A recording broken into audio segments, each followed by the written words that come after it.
வணக்கம் அன்பர்களே. இந்த நாளில் அந்த நாள். ஆம், வரலாற்றின் வழித்தடங்களில் கடந்த 2000 ஆண்டுகளாக ஒவ்வொரு நாளும் உலகம் முழுவதும் நடந்தேறிய முக்கிய நிகழ்வுகளை நாள் வாரியாக நல்ல பல தகவல்களை தொகுத்து காணொளி மூலம் பகிர்வதில் மகிழ்ச்சி. வாருங்கள் அன்பர்களே, இனி வரலாற்றில் இன்று எனும் வாசல்களை திறந்து வலம் வருவோம். வரலாற்றில் இன்று ஜனவரி 14ஆம் தேதியில் நடந்த முக்கிய நிகழ்வுகள். கிபி 1236ஆம் ஆண்டில் இங்கிலாந்து மன்னர் 3ஆம் ஹென்றி புரோவன்ஸ் இளவரசி எலனோரை திருமணம் செய்தார். 1301ஆம் ஆண்டில் ஹங்கேரி மன்னர் 3ஆம் ஆண்ட்ரூ இறந்து போனார். 1539ஆம் ஆண்டில் ஸ்பானிய கியூபாவை இணைத்துக் கொண்டது. 1690ஆம் ஆண்டில் கிளாரினட் இசைக்கருவி ஜெர்மனியில் வடிவமைக்கப்பட்டது. 1724ஆம் ஆண்டில் ஸ்பானிய மன்னன் 5ஆம் பிலிப் முடி துறந்தார். 1761ஆம் ஆண்டில் இந்தியாவில் 3ஆம் பானிபட் போர் அகமது ஷா துரானி தலைமையிலான ஆப்கானியர்களுக்கும் மராட்டியர்களுக்கும் இடையில் நடந்து ஆப்கானியர்களின் வெற்றி இந்திய வரலாற்றில் ஒரு பெரும் திருப்பு முனையாக அமைந்தது. 1784ஆம் ஆண்டில் அமெரிக்க புரட்சி போரில் ஐக்கிய அமெரிக்கா பெரிய பிரிட்டானியாவுடன் ஒப்பந்தம் செய்து கொண்டது. 1814ஆம் ஆண்டில் கீழ் உடன்பாடு மூலம் நார்வேயை டென்மார்க் மேற்கு பொமிரானியாவுக்காக ஸ்வீடனுக்கு விட்டு கொடுத்தது. 1858ஆம் ஆண்டில் பிரான்ஸ் மன்னன் 3ஆம் நெப்போலியன் கொலை முயற்சி ஒன்றிலிருந்து தப்பினார். 1865ஆம் ஆண்டில் இலங்கையில் இடம்பெற்ற தொடர் உந்து விபத்தில் 36 பேர் உயிரிழந்தனர்.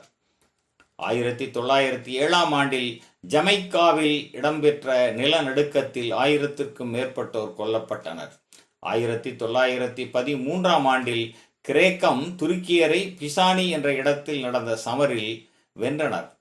1932ஆம் ஆண்டில் தி இந்தியன் ஃபைன் ஆர்ட் சொசைட்டி இசை நடன சபை சென்னையில் ஆரம்பிக்கப்பட்டது.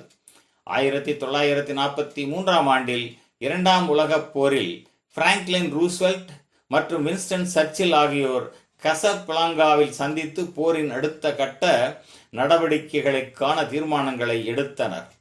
1950ஆம் ஆண்டில் சோவியத் ஒன்றியத்தின் மிக்-17 போர் விமானம் வெள்ளோட்டம் விடப்பட்டது. 1953ஆம் ஆண்டில் ஜோசப் டிட்டோ யுகோஸ்லோவியாவின் 1வது அரசு தலைவராக பதவியேற்றார்.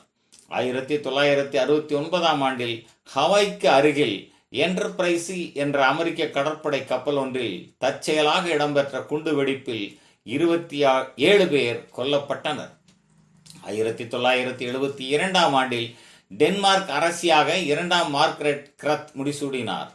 500 வருடங்கள் கழித்து முடிசூடும் 1வது டென்மார்க் மகாராணி இவராவார். 1974ஆம் ஆண்டில் திருச்சி தஞ்சை மாவட்டங்களில் இருந்து பிரிந்து புதுக்கோட்டை மாவட்டம் புதிதாக உருவானது. 1993ஆம் ஆண்டில் போலந்தில் பயணிகள் கப்பல் ஒன்று மூழ்கியதில் 55 பேர் உயிரிழந்தனர். 1994ஆம் ஆண்டில் ஐக்கிய அமெரிக்க தலைவர் பில் கிளின்டன் மற்றும் ருசிய தலைவர் போரிஸ் எல்ஸ்டின் கிரெம்லின் மாளிகையில் புதிய பாதுகாப்பு ஒப்பந்தம் ஒன்றை செய்து கொண்டனர். 1995ஆம் ஆண்டில் சந்திரியா அரசு மற்றும் விடுதலை புலிகள் 3ஆம் கட்ட பேச்சுவார்த்தைகள் ஆரம்பமாயின. 1996ஆம் ஆண்டில் உலகின் முதலாவது 24 மணி நேர முழு தமிழ் வானொலி ஒளிபரப்பு கனடா தமிழ் ஒளிபரப்பு கூட்டு ஸ்தாபனம் டொராண்டோ நகரில் ஆரம்பிக்கப்பட்டது.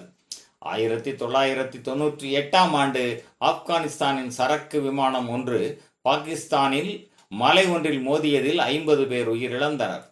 2000 ஆண்டில் 1993இல் 100க்கும் அதிகமான போஸ்னியா முஸ்லிம்களை படுகொலை செய்தமைக்காக 5 போஸ்னியா குரோசி வாசியர்களுக்கு ஐக்கிய நாடுகள் சபை 25 ஆண்டுகள் சிறை தண்டனை வழங்கியது. 2005ஆம் ஆண்டில் சனிக்கோளின் டைட்டான் நிலாவில் ஐரோப்பாவின் ஹியூஜன் விண்கலம் இறங்கியது. 2011ஆம் ஆண்டில் துனிசிய புரட்சியில் துனிசியாவின் அரசு தலைவர் பென் அலி சவுதி அரேபியாவிற்கு தப்பிச் சென்றார். 2015ஆம் ஆண்டில் திருத்தந்தை பிரான்சிஸ் ஜோசப் வாசு அடிகளை கொழும்பில் புனிதராக திருநிலைப்படுத்தினார். மேலும் ஜனவரி 14ஆம் தேதியானது உஸ்பெஸ்கிஸ்தான் நாட்டில் தாய்நாட்டை காத்தவர் நாளாகவும், துனிசியா நாட்டில் புரட்சி மற்றும் இளைஞர் நாளாகவும், தமிழ் நாட்டில் தைப்பொங்கல் திருநாளாகவும், பஞ்சாப் ஹரியானாவில்